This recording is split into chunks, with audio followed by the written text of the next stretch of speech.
So good morning, everybody. Thanks to the organizers for inviting me. Thanks to you for all being here. My presentation is going to be a little more out of the box than I think what we've been hearing about. We're going to start with the global and then I guess move into the national and the local. So I have been doing work on LGBTQ rights globally for 20, 25 years or so. And what I'm going to do is just give you a very brief introduction to some of the legal and policy issues that are occurring around the world. And I'll try to do that very abbreviatedly in less than 10 minutes. So when we refer to rights globally and legal rights in particular, very often you will hear reference to a foundational document of the international human rights system, the international human rights movement, the Universal Declaration on Human Rights. And I put up some of the provisions here, which arguably are the most relevant for LGBTQ persons. Now you'll notice that there is no reference to gender identity or sexual orientation. I think that's entirely irrelevant in the sense that every person, every human being includes people who have all sorts of gender identities and sexual orientations. However, that was not something that at the founding of the international human rights movement that we actually, that the drafters of the various international documents actually thought about. The good news is that international human rights interpretation through national courts, through international review bodies, international tribunals, is kind of inherently evolutionary and expansive. And so beginning in the 1980s, to make a very long story short, there were efforts starting in Europe, but increasingly globally, to protect the rights of LGBTQ persons around the world at various levels of legal systems. So I'll just show you kind of some recent developments at the national level. I won't read through them, but it's quite remarkable to see that what 25 or so years ago were the really lack of protections, with a few exceptions, generally in the global north, have now become extremely common, although, as I'll explain very shortly, contested also in the global south and across all regions of the world. And I've just picked arbitrarily some recent developments that I thought I would highlight to show you what's been changing at the national level. Now, there was a reference mentioned, I think, by Dr. Wetton earlier to the difference between what laws are on the books and laws in action. So I think that's really worth stressing. And it is still the case that even over the last couple of decades, there's been tremendous progress in terms of the formal legal protections at multiple levels.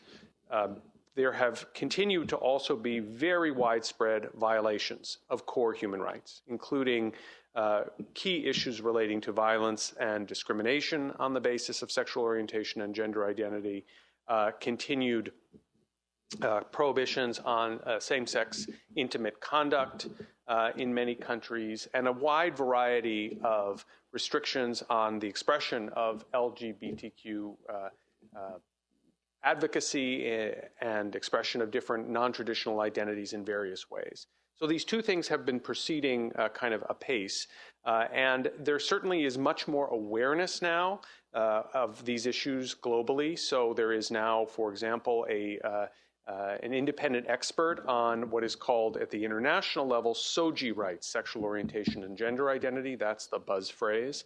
And they're getting that special representative appointed was a multi-year, long-term process. I'm very proud to have participated in one small part of that.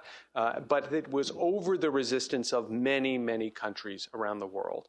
And the reason for that, I think, might be you might be able to see from this slide. So this is something that I pulled from Wikipedia. So apologies if anyone has from any particular country and it's wrong, right? Please go online and correct it.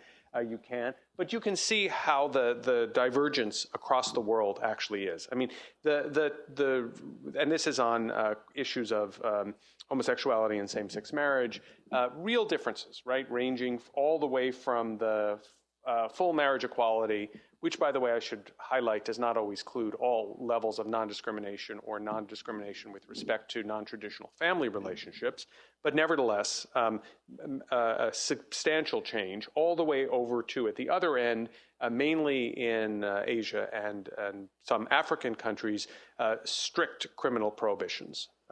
You'll see a somewhat similar pattern relating to gender identity and expression here. I think the data is somewhat less robust and well developed, as you can see from a number of countries where there's no generally accepted information. That's something obviously that needs to be filled in. But you can see also some similar patterns here as well. So the world, in short, and I think it's really worth pointing out, is quite divided. And it is, I would say, increasingly so. So the progress that has been made has been real and substantial at the global, regional, and national level, and at the local level as well. But it is increasingly encountering resistance and backlash.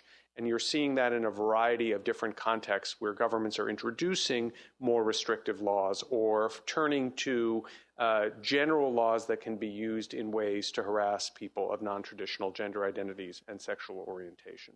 So how, very briefly, have we seen responses on these issues? So I wanted just to kind of talk about some of the vectors of advocacy and how they interact, because there is a very active global movement for LGBTQ equality, for SOGI equality, and it involves a number of different strategies. And again, here I'm specifically referring primarily to law and policy change. So domestic advocacy occurs in a variety of ways. Sometimes what's necessary is an initial opening up of space to allow for the registration or recognition of groups that advocate for these rights. That occurred recently, just to give you one example, in Botswana. The decision to register, I believe the name of the organization is Legals, which then allowed that organization to have certain official rights that then allowed it to lobby and litigate for other law reforms and increase visibility within the country and within the region. And that obviously leads to, potentially leads to real positive change. At the same time, there are also top-down strategies. So legal advocates around the world are selectively looking for cases to bring before international courts and review bodies that can galvanize legal and social change transnationally. The most recent development that I would urge you all to find out about if you're interested in knowing, an extremely expansive and broad advisory decision of the Inter-American Court of Human Rights, which essentially said that all countries in Latin America need to provide recognition for same-sex couples and families, and also very broad and capacious language about gender identity and the need to have appropriate and inclusive and accessible mechanisms for gender transitions of all kinds, and also, of course, changing the legal and identity documents to go along with that appropriately. And we're seeing countries in Latin America respond really quite well to that, although not at all without some kind of backlash. You may have heard of the gender ideology movement, which is very much rooted in the evangelical churches. They are pushing back hard against these developments, and they are also beginning to litigate and advocate. So the interactive effects of these strategies are really, I think, quite important. And they're important because they allow for the kind of creative exploitation of the fact that the way advocacy occurs is not in any one particular venue.